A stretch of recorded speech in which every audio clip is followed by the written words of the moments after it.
উনি সংক্ষিপ্ত আকারে আপনাদের উদ্দেশ্যে কিছু বলবেন। সম্মানিত মুসল্লিগণ, আসসালামু আলাইকুম ওয়া রাহমাতুল্লাহি ওয়া বারাকাতুহু। আপনাদের মতো আমিও শোকাভিভূত। গতকালকে অত্যন্ত বিয়োগান্তক একটা ঘটনা, যে উম্মে হাফসা ইতু তার স্বামী কর্তৃক মর্মান্তিকভাবে নিহত হয়েছে ছুরিকাঘাতে। আমরা তার আত্মার মাগফিরাত কামনা করি। আমরা দোয়া করি মহান আল্লাহ পাক যেন তাকে শহীদের মর্যাদা দান করেন, আমিন। অপঘাতে মৃত্যু যিনি নিহত হয়েছেন, আল্লাহ পাক নিশ্চয়ই তাকে কবুল করে নেবেন, তাকে জান্নাতুল ফেরদৌস দান করবেন, তাকে শহীদি মর্যাদা দান করবেন। আমরা এই একটা জানাজাতে এতজন মানুষের উপস্থিতি এটাই প্রমাণ করে যে তিনি একজন ভালো মানুষ ছিলেন। এই যে উম্মে হাফসা, তার বয়স মাত্র 17, তারও তো একটা স্বপ্ন ছিল একটা সুন্দর সংসারের, স্বামী সন্তান নিয়ে সংসার করবে। তার জীবনটা মাত্র শুরু হয়েছে, 17 বছর মাত্র জীবনের শুরু। আরো অনেক সম্ভাবনাময় তার জীবনের প্রত্যাশা ছিল, স্বপ্ন ছিল, কিন্তু এই নরপশু, এই খুনি, তার স্বামী নামে এক নরপশু তার সেই স্বপ্ন পূরণ হতে দেয় নাই। আপনারা নিশ্চয় জেনেছেন যে খুনির যে প্রধান আসামি, তার স্বামী রূপী যে নরপশু, তাকে গ্রেপ্তার করা হয়েছে, সে আইনের আওতায় এসেছে। সে খুনের কথা সে স্বীকারও করেছে আমাদের কাছে। আমরা তাকে কোর্টে সোপর্দ করেছি।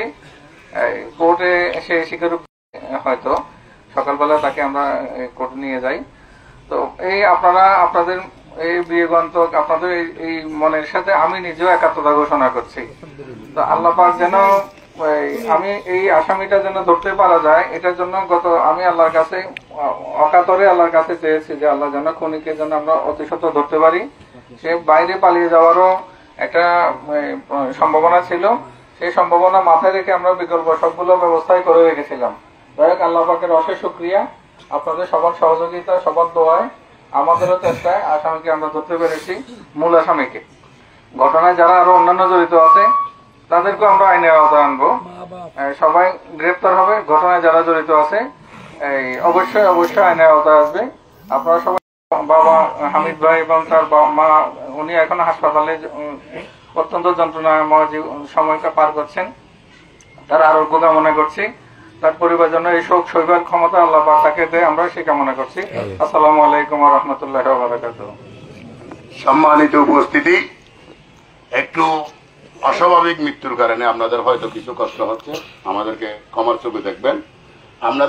আপনাদের মাঝে সংক্ষিপ্ত আকারে এখন বক্তব্য রাখবেন বাংলাদেশ জামাত ইসলামী চকরিয়া পৌরসভার সম্মানিত বন্ধুবর আমি জনাব আরিফ ভাই, আপনাদের উদ্দেশ্যে বলবেন। আসসালামু আলাইকুম রাহমাতুল্লাহ। কুল্লু নাফসিন যায়কাতুল মাউত। আল্লাহর নির্দেশে আমার বাতিজি দুনিয়া থেকে চলে গেছেন। সময় যেহেতু কম, আমি বেশি কথা বলবো না। আল্লাহর কাছে দোয়া করি আল্লাহ যাতে তাকে বেহেশতের সর্বোচ্চ স্থান দান করে। আমিন। কালকে সারাদিনে উদ্বিগ্ন ছিলাম, বেশ কয়েকটি ঘটনা। একজন নামাজ পড়ার জন্য ওযু করতে গেছে, সেখানে তার মৃত্যু হয়েছে 3 নম্বর ওয়ার্ডে। এরপর একটা ডেলিভারি কেস, সেখানে তাকে লাইফ সাপোর্টে দিয়ে তার সন্তানকে রেখে 2 দিনের মাথায় তাকে আমরা কবরস্থ করেছি। কালকে যে ঘটনার অবতারণা হয়েছে, আমাদের মান্যবর চকরিয়া থানার ভারপ্রাপ্ত কর্মকর্তার যেই গুরুত্বপূর্ণ ভূমিকা, আমরা চকরিয়াবাসী তাকে সম্মান জানাচ্ছি, শুকরিয়া জানাচ্ছি। আল্লাহর কাছে দোয়া করি তার এই সুন্দর প্রচেষ্টার জন্য আল্লাহ যাতে তার হায়াতের সমস্ত গুনাহ মাফ করে দেন এবং চকরিয়ার জন্য তাকে আল্লাহ কবুল করেন। কালকে যখন আমরা তার সাথে সাক্ষাৎ করেছি, আমাদের ওই বিএনপির জাকারিয়া ভাই, আমি, এসএম আলী জিন্না, এর অন্যান্য নেতৃবৃন্দ যখন ওনার সাথে দেখা করতে গেছি, তাকে আমরা বারবার বলেছি, উনি বলছেন ইনশাআল্লাহ আপনি দোয়া করবেন, আপনারা দোয়া করবেন, আমরা যথাযথ ব্যবস্থা গ্রহণ করব। এটা বলার পর মামলার প্রস্তুতিতে চলতেছে। এরপর ওই জানাজা পড়তে যাওয়ার সময় আমি মোলা কুতুবুদ্দিন সহ 2-3 জন, সেখানে আমি বলেছি ইনশাআল্লাহ খুনি পার পাবে না। পরেই আলহামদুলিল্লাহ আল্লাহ আমাদেরকে মেসেজ দিলেন খুনি ওই সন্ত্রাসী তাকে চকরিয়া থানার পুলিশের নেতৃত্বে তাকে গ্রেপ্তার করা হয়েছে। চকরিয়াবাসী আশ্বস্ত হয়েছে, শুধু চকরিয়াবাসী নয়, আপনার এইভাবে অসংখ্য অসহায় বনি আদম তারা আশ্বস্ত হয়ে আল্লাহর কাছে শুকরিয়া আদায় করেছে। আমি সম্মানিত ভারপ্রাপ্ত কর্মকর্তা মহোদয়কে বলবো, আজকে যে সন্ত্রাসীরা বিভিন্নভাবে পরিস্থিতিকে খারাপ করার জন্য উঠে পড়ে লেগেছে, আপনি যে তৎপরতা শুরু করেছেন, আমরা আশা করব চকরিয়ার সমস্ত অপতৎপরতা দাফন হয়ে যাবে ইনশাআল্লাহ। আজকে যারা এখানে এসেছেন আমি আপনাদেরকে মোবারকবাদ জানাচ্ছি, আপনাদের জন্য আল্লাহর কাছে দোয়া করি আপনারাও যাতে আপনার এই যে একজন খুনিকে, ওই যে যাকে খুন করা হয়েছে তার জানাজা এসেছেন, এই মাসুম মেয়ের উসিলায় আল্লাহ আপনাদের সকলের হায়াতের গুনাহটা মাফ করে দিন।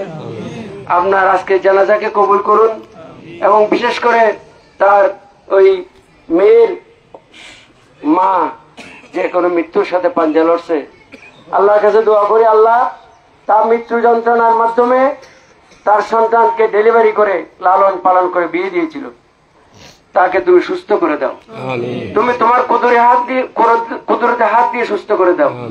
তার বিশেষ করে মেয়ের পিতা, তার আর্তনাদ, সে তো অবাক হয়েছে, নির্বাক হয়ে গেছে, তার কথা বলার কোনো অবস্থা নাই। তিনি কিভাবে যে মানে হাঁটা ওটা করছেন, থানায় গেছেন, আমাদের সাথে ওখানে সময় দিয়েছেন, আপনাদের সাথে আশ্চর্য লাগে। আল্লাহ তুমি আরো ধৈর্য ধারণ করার জন্য সকলকে মোবারকবাদ। আমি আবারও চকরিয়া থানা কর্তৃপক্ষকে, ওসি সাহেবকে ধন্যবাদ জানিয়ে এবং তার উত্তম জাযা আল্লাহর কাছে আশা করে শেষ করছি। আসসালামু আলাইকুম রহমতুল্লাহ। সম্মানিত উপস্থিতি, এই বাউন্ডারির বাড়িটা হচ্ছে আমার।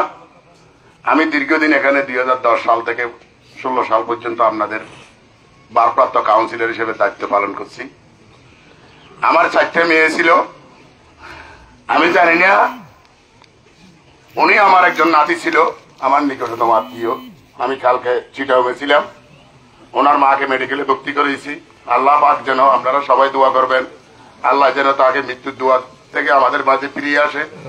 আমি এলাকাবাসীকে বলবো, মাননীয় ভারপ্রাপ্ত কর্মকর্তা মহোদয় এখানে আছেন, এখানে যে সমস্ত রাজনৈতিক নেতৃবৃন্দরা আছেন, এখানে যারা যুবক ভাইয়েরা আছেন, তরুণ ভাইয়েরা আছেন, নুরানি কাফালার সদস্যবৃন্দু আছেন, আজকে 9 নম্বর ওয়ার্ডবাসীর একটাই দাবি, এই বর্বর খুনিকে আইনের আওতায় এনেছেন মাননীয় এই প্রশাসন, ভারপ্রাপ্ত কর্মকর্তা মহোদয়। বাকি যারা আসামি আছে, আমরা সর্বক্ষণ আপনাকে সহযোগিতা করবো এই খুনিকে ধরার জন্য। 9 নম্বর ওয়ার্ডবাসীর পক্ষ থেকে, পৌরবাসীর পক্ষ থেকে আমরা আপনার কাছে কৃতজ্ঞতা। আমি বিশেষ করে